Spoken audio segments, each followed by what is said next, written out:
하나님의 말씀 함께 보시겠습니다. 신약성경 빌립보서 2장, 신약성경 빌립보서 2장 1절로 11절의 말씀, 빌립보서 2장 1절로 11절의 말씀입니다. 그러므로 그리스도 안에 무슨 권면이나 사랑의 무슨 위로나 성령의 무슨 교제나 긍휼이나 자비가 있거든 마음을 같이하여 같은 사랑을 가지고 뜻을 합하며 한 마음을 품어 아무 일에든지 다툼이나 허영으로 하지 말고 오직 겸손한 마음으로 각각 자기보다 남을 낮게 여기고 각각 자기 일을 돌볼 뿐더러 또한 각각 다른 사람들의 일을 돌보아 나의 기쁨을 충만하게 하라. 너희 안에 이 마음을 품으라. 곧 그리스도 예수의 마음이니 그는 근본 하나님의 본체시나 하나님과 동등됨을 취할 것으로 여기지 아니하시고 오히려 자기를 비워 종의 형체를 가지사 사람들과 같이 되셨고 사람의 모양으로 나타나사 자기를 낮추시고 죽기까지 복종하셨으니 곧 십자가에 죽으심이라. 이러므로 하나님이 그를 지극히 높여 모든 이름 위에 뛰어난 이름을 주사 하늘에 있는 자들과 땅에 있는 자들과 땅 아래에 있는 자들로 모든 무릎을 예수의 이름에 꿇게 하시고 모든 입으로 예수 그리스도를 주라 시인하여 하나님 아버지께 영광을 돌리게 하셨느니라. 아멘. 크리스마스 정신 두 번째 이 말씀을 가지고 목사님께서 말씀을 전해주시겠습니다. 큰 은혜 받는 시간 되시기를 바랍니다.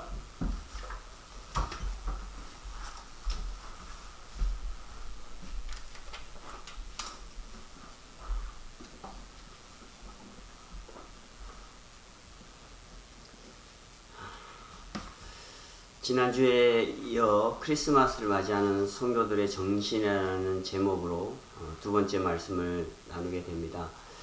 12월을 맞이하기 전에 12월 성탄절을 우리가 어떻게 보낼까라고 생각하면서 말씀을 계속 준비하는 가운데 크리스마스 정신을 우리가 다시 한번 되새기고 성탄절을 맞이해야 되겠다라는 생각을 가지고 말씀을 쭉 보면서 빌립보서 2장의 말씀을 통하여서 영감을 받고 또 지난주와 또 이번 주를 연속으로 해서 이 말씀 같은 본문을 통하여서 말씀을 전하게 되었습니다.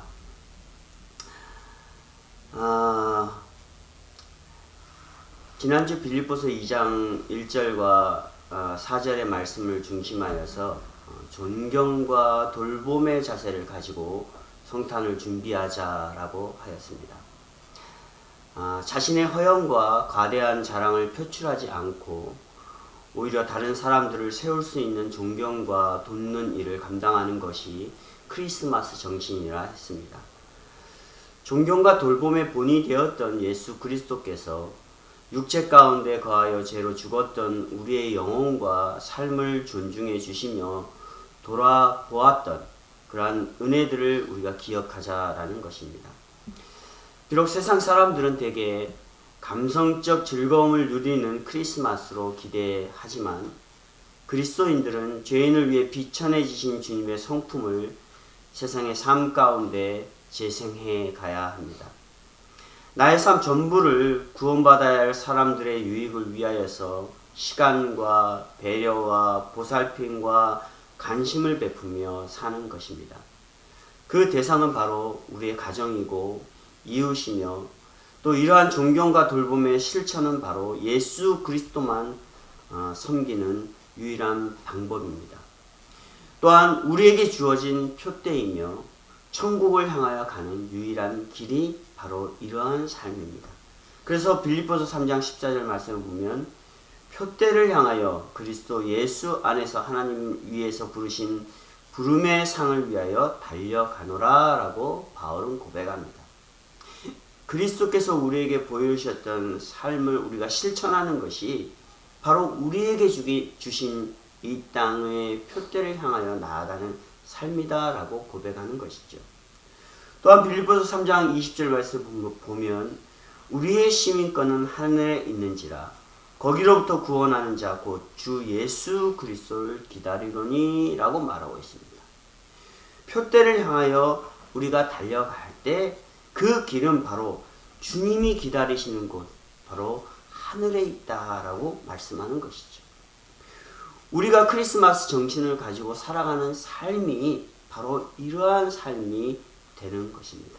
그렇다면 지난주 한 주간의 삶을 이렇게 실천하며 살아왔는지 우리는 한번 돌아보아야 합니다.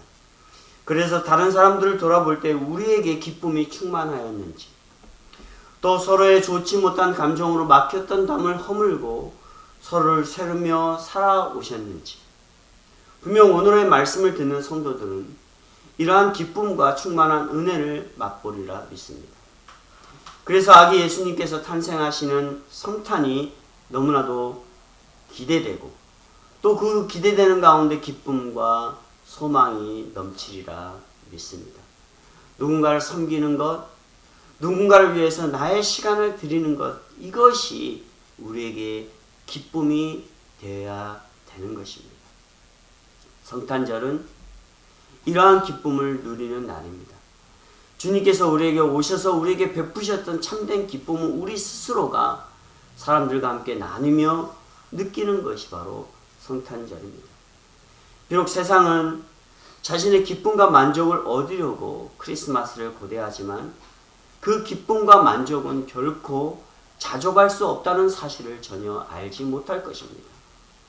그래서인지 남을 위하여서 1달러, 5달러, 10달러 쓰기조차도 아까워하는 사람들이 바로 세상 사람들이고, 이들은 잘못된 물량주의와 세속적인 흐름에 의하여서 몇십억, 몇백억 하는 명품과 좋은 물건들을 구입하고 선물로 또 해외여행을 위한 소비들의 한참인 것을 보게 될 것입니다. 그러나 우리는 결심해야 합니다. 존경하고 내가 돌아보아야 할 사람들을 위해 작은 선물이라도, 그래서 그것을 기쁨으로 정성껏 준비하고 나눌 수 있는 그러한 성탄이 되어져야 합니다. 비록 물신주의의 세상 풍조에 비하면 터무니없는 가치일 수 있지만 하나님께서 우리를 위하여서 준비한 성탄의 기쁨과 만족처럼 아주 큰 기쁨을 나눌 수 있는 선물일 것입니다. 이러한 것이 성탄 절기와 함께 나누는 기쁨이요 또한 소망일 것입니다. 곧 이번 성탄절에는 내 가정과 이웃 그리고 성도들을 돌아보는 기쁨이 넘치기를 바랍니다. 이러한 기쁨을 기대하며 오늘 역시 크리스마스 정신 두 번째 말씀을 함께 나눠 보겠습니다. 저희 교회도 이러한 것들을 늘 실천하기를 원하는 마음으로 적지만 선교사를 도왔고 또 연약한 자들을 도왔던 그런 한 해를 기억하게 됩니다. 그러면서 저는 이 말씀을 몇 주 동안 준비하면서 내년 한 해 우리 교회가 나아갈 길이 무엇일까라는 생각을 하면서 말씀을 계속 보았습니다. 코로나 시대 때 교회도 폐쇄되었고 또 많은 교회들이 힘들어하고 또 교회를 문을 닫는 작은 교회들도 많이 있음을 보게 됩니다. 저희 교회 역시도 교회 건물을 계속해서 유지하는 가운데 어려움으로 인하여서 건물을 빼고 이렇게 온라인으로 예배하는 가운데 있습니다. 그렇다면 진정 우리가 하나님 앞에 받은 사명들을 무엇으로 감당할까? 말씀을 전하는 것 당연하겠죠. 어려운 이웃을 돌보고 그들에게 복음을 전하는 것 당연하겠죠. 그러나 그 당연한 일들을 하기가 좀처럼 쉽지 않습니다. 그래서 저는 내년 한 해를 바라보면서 우리 교회가 그리스도의 충만한 복을 전하는 교회가 되어져야 되겠다라는 생각을 해보았습니다. 그 충만한 그리스도의 복은 바로 주님께서 우리에게 베푸셨던 구원의 복이고 그가 기다리고 계신 저 천국의 복인 줄 믿습니다. 이 땅 가운데서 어떠한 고난과 비천함이 있더라도 예수님처럼 소망 가운데 사람들을 섬기며 살아가는 복인 줄 믿습니다. 그래서 저는 내년 한 해 우리 주사랑교회가 비록 연약하지만은 제 생각으로는 한 10,000불 정도를 선교 헌금으로 만들어서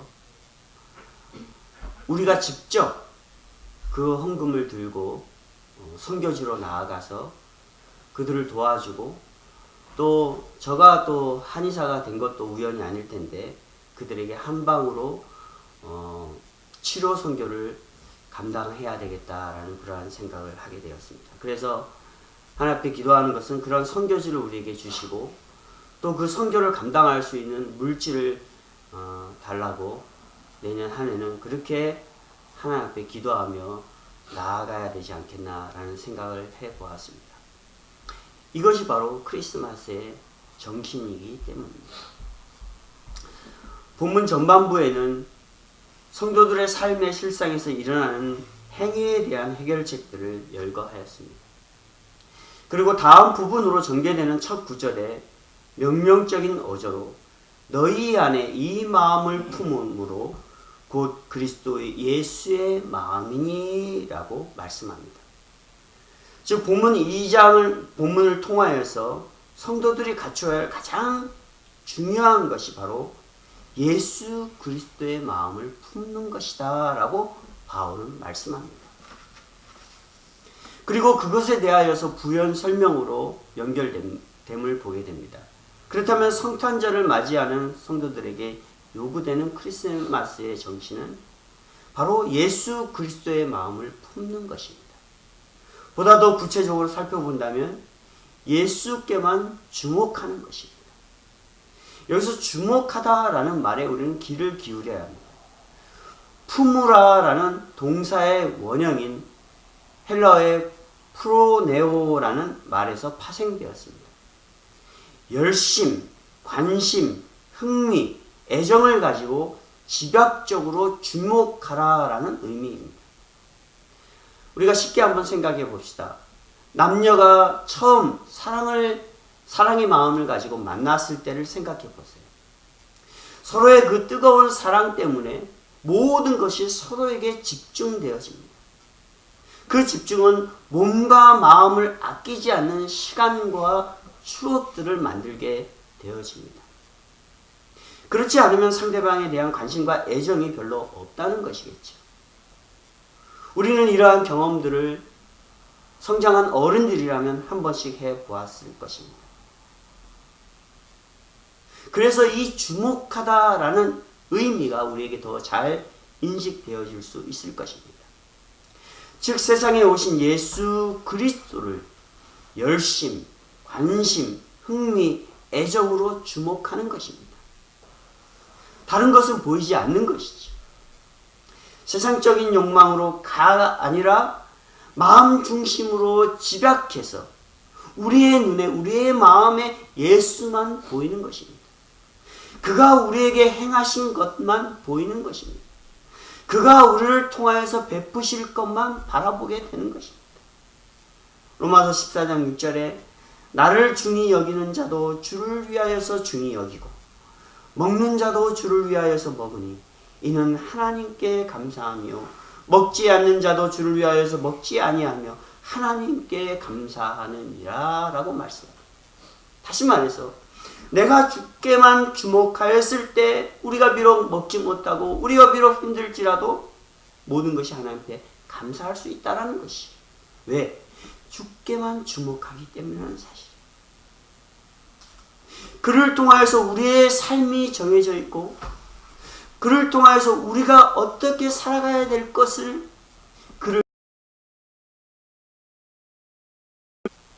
그렇기 때문에 우리가 지금 살아가는 삶의 형편이 환경이 문제가 되지 않는 것이죠. 예수께서 베드로에게 이렇게 말씀합니다. 넌 누구를 제일 사랑하느냐? 베드로는 말하죠. 주는 그리스도시요 살아계신 하나님의 아들입니다. 내가 주만을 사랑합니다. 주님만을 사랑합니다. 주님만을 사랑합니다. 라고 고백합니다. 그런데 예수님은 베드로에게 이런 말씀을 합니다. 너는 음부의 권세를 이기지 못하리라 라고 경고합니다. 그럴 때 베드로는 뭐래요? 자신의 제자됨을 부각시키기 위해서 예수님에게 따집니다. 예, 예수님 제가 절대 그렇지 않습니다. 라고 말합니다. 그럴 때 예수님께서 하시는 말씀이 마태복음 16장 23절에 있습니다. 예수께서 돌이키시며 베드로에게 이르시되 사탄아 내 뒤로 물러가라. 너는 나를 넘어지게 하는 자로다. 내가 하나님의 일을 생각지 아니하고 도리어 사람의 일을 생각하는도다 라고 말합니다. 여기서 생각하는도다, 생각지 아니하고 라는 이 생각을 우리는 주목해야 합니다. 오늘 본문 가운데 있는 주목하다 라는 그러한 단어와 동일하게 해석되어지고 있습니다. 그 생각은 사단에게 지배된 생각, 하나님께 지배된 생각과 전혀 상반됨을 설명하는 것입니다. 이 생각은 무엇입니까? 행동으로 나타난다라는 것이에요. 예를 들어 봅시다. 베드로는 예수님에게 너무나도 잘못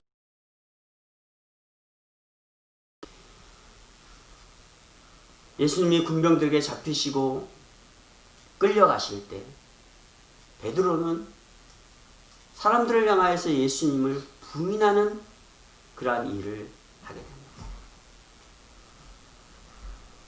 정말 예수님이 잡혀가서 고난을 받으실 때 함께 해야 될 수제자 베드로였지만 그는 그 시간까지 예수를 바라보는 것이 예수에 대한 열망과 관심과 흥미와 애정이 아니라 예수를 통하여서 세상을 향한 열심과 관심과 흥미, 애정으로 살아왔기 때문이었습니다.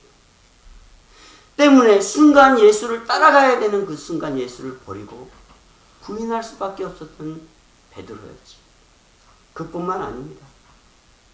갈릴리 바다 가운데 걸어오셨던 예수님을 바라보았을 때 베드로는 주님 나도 그 무리를 걷고 싶습니다 라고 무리를 걷게 되었습니다. 몇 발자국을 걸었습니다. 그러나 그 눈 가운데 다가오는 그 거센 물결로 인하여서 베드로는 빠지고 말았죠. 예수님은 그때 뭐라고 합니까? 믿음이 적은 자라고 책망하셨습니다. 왜 그랬겠습니까?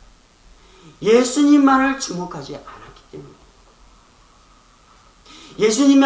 예수님께서 행하셨던 그 능력이 자기에게도 예수님을 따르는 제자니까 할 수 있지 않을까라는 것에만 관심을 가졌기 때문이었습니다. 또 다른 예를 한번 생각해 봅시다.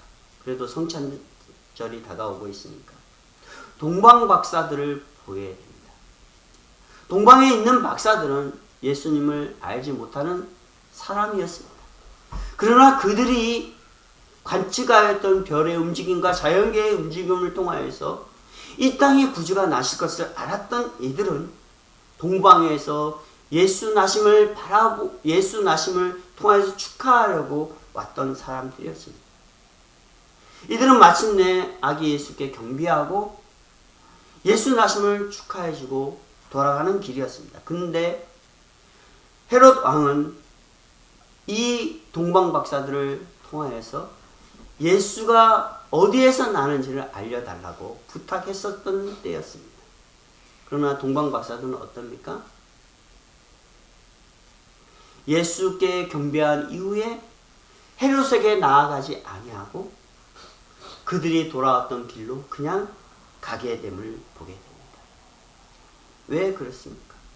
그들은 헤롯에게 관심을 가진 것이 아니라 이 땅을 구원할 아기 예수께만 관심이 있었기 때문에 이러한 헤롯의 유혹에도 넘어지지 아니하고 그들의 갈 길을 가게 된 것을 보게 됩니다.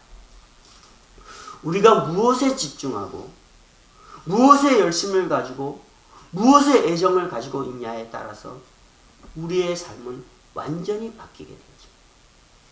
주를 위하여서 살아가는지 세상을 위하여서 살아가는지. 왜 예수님께만 주목해야 합니까? 그렇지 않으면 우리는 늘 세상에 우리의 생각과 관심, 흥미, 애정들을 빼앗기 때문입니다. 돈, 명예, 물질, 세상의 물신주의, 향락주의 등으로 인하여서 사단의 생각에 사로잡혀 방황하는 길 잃은 어린 양과 같습니다. 두 번째로 예수 그리스도의 마음을 품기 위해서는 예수 그리스도의 마음을 보아야 합니다. 성경은 분명히 그리스도의 마음을 본받으라 라고 하였습니다. 그 마음은 무엇입니까? 높으신 신분을 비운 종의 마음이다 라고 말합니다. 헬라어로 케노스라고 말하는데, 헬라어로 표현된 이 케노는 자신을 격화시키다 라는 의미입니다. 좀 더 자세하게 말하면 헛되다, 영향력이 없다 라는 의미입니다. 즉 높으신 하나님의 아들로서의 영향력을 버리시고 자신을 격화시켰다 라는 말이죠. 죄로 죽은 인간이 헛된 존재인 것처럼 자신도 동일하게 헛된 인간의 존재로 오셨다라는 그러한 말씀입니다. 신학적으로 표현하면 성육신입니다. 그리고 예수님은 성육신 사건으로 하나님의 외아들됨을 다 끝낸 것이 아니라, 지난주 신학자 제임스 패커의 말처럼 자신의 삶 전부를 죄인들을 부유하게 하기 위하여서 자신의 시간과 삶, 힘, 능력, 생명을 어떻게 했어요? 모두 다 소진하셨습니다. 누구를 위하여서? 죄인의 유익을 위하여서 스스로가 철저하게 비천해지셨다라는 말씀입니다. 이렇게 할 수 있는 것은 주님의 성품, 그 주님의 마음이 죄인들에게만 초점이 맞추어져 있기 때문이었습니다. 그들을 구원해내야 되는 아버지로부터의 그 사명이 그 마음 가운데 준비되었기 때문이다라는 사실입니다. 그의 성품은 오직 죄인을 구원하시려는 것에 초점이 되어 있는 것입니다. 그것 때문에 자신의 삶 전부를 통해 비천함과 죽음으로 인간의 유익을 위해 시간과 또 배려와 보살핌과 관심을 베풀며 이 땅 가운데 사신 예수 그리스도이셨습니다. 우리도 이러한 마음을 품어야 합니다. 주님의 성품을 우리가 닮아가야 합니다. 주님처럼 100% 그렇게 다 실천할 수는 없을지라도 주님의 성품을 따라 우리도 주님을 닮아가는 삶을 실천해야 가야 합니다. 내가 좀 비천해지더라도, 내가 이 땅 가운데서 좀 사람들에게 높임을 받지 못할지라도, 그래도 내가 죄인을 위하여서 내 시간, 내 능력, 내 가진 물질을 사용하여서라도 그들을 구원해낼 수 있다면 우리는 능히 이 일들 앞에 감당할 수 있는 그러한 성도들이 되어져야 합니다.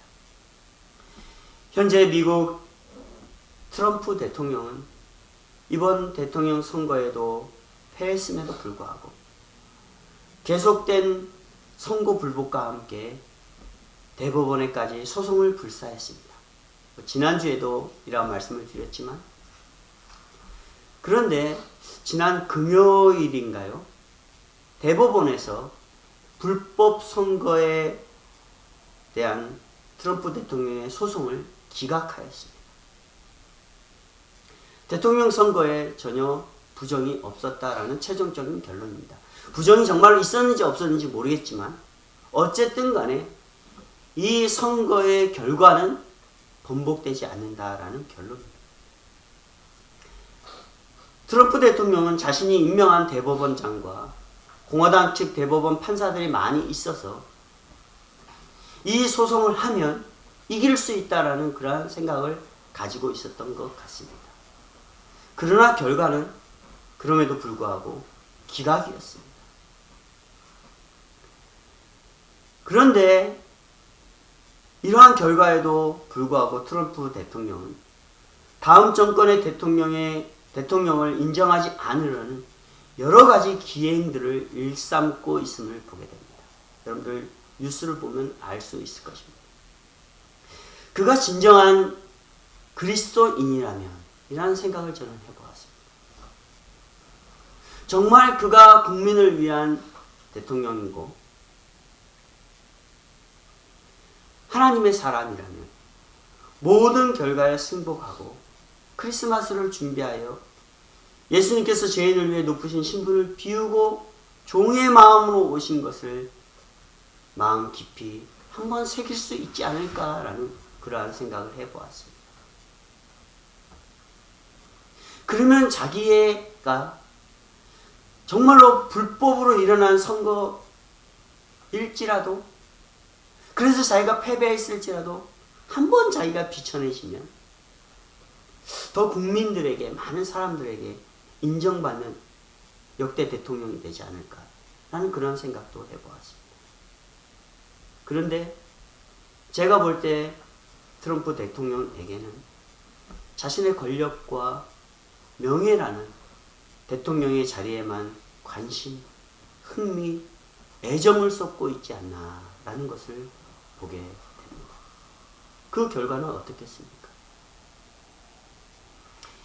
예수님을 주목하여 그가 소유하신 종의 마음을 품지 않으면 사람은 절대로 자신의 명예와 권력을 내려놓고 스스로의 위상을 격화시키지 못합니다.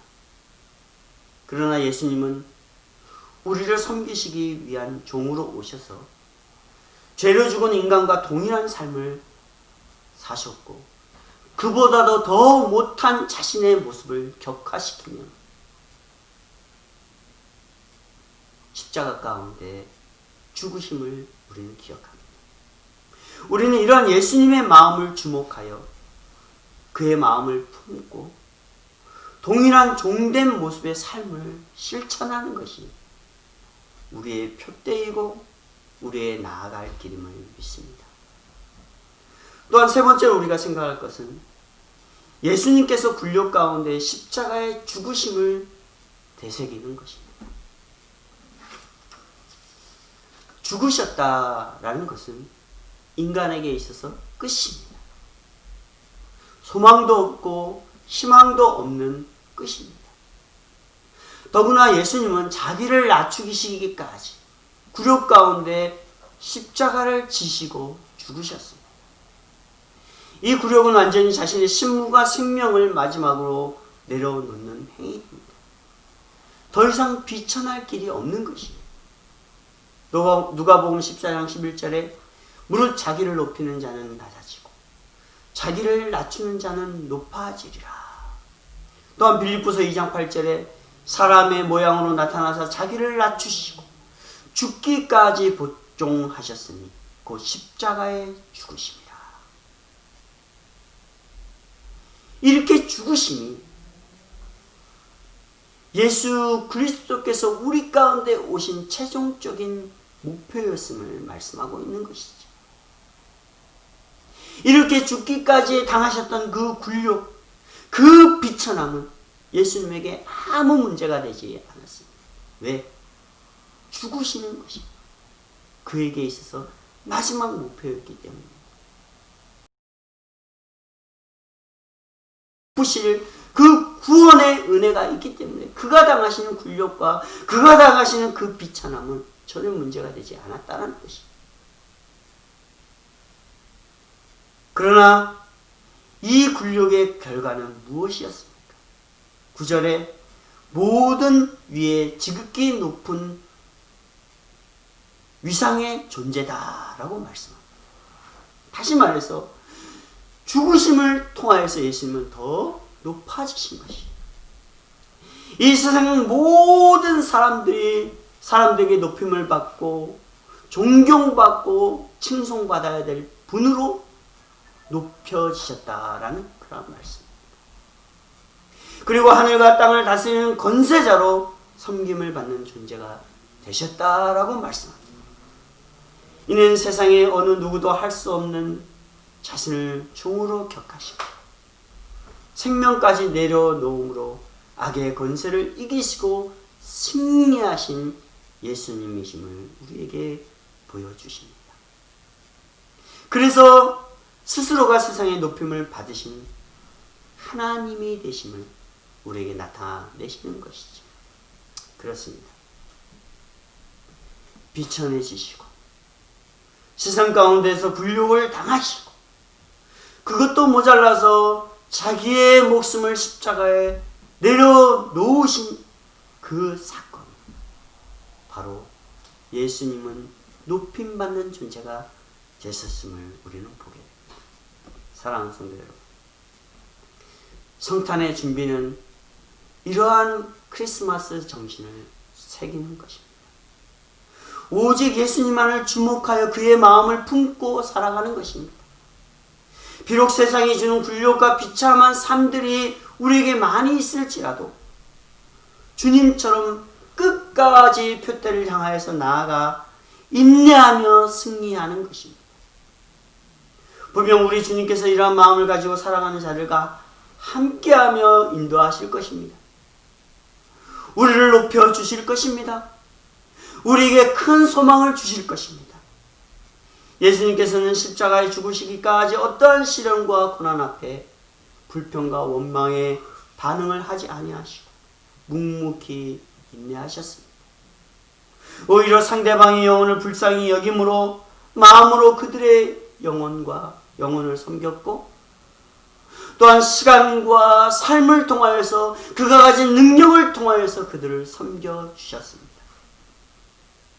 이처럼 세상이 우리를 넘어뜨리는 고통과 시련이 있을지라도 주님처럼 인내하며 좀 내가 비천해질지라도 이 땅 가운데 세상을 섬기며 살아갈 수 있는 저와 여러분들이 되시기를 바랍니다.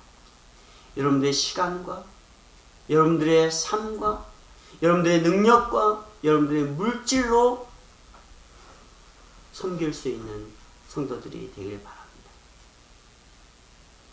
그럴 때 하나님께서 주시는 승리의 기쁨, 또 하나님께서 우리를 높이시는 그러한 기쁨, 여러분들의 삶 가운데 넘치리라 믿습니다. 그렇게 하기 위해서 크리스마스의 정신,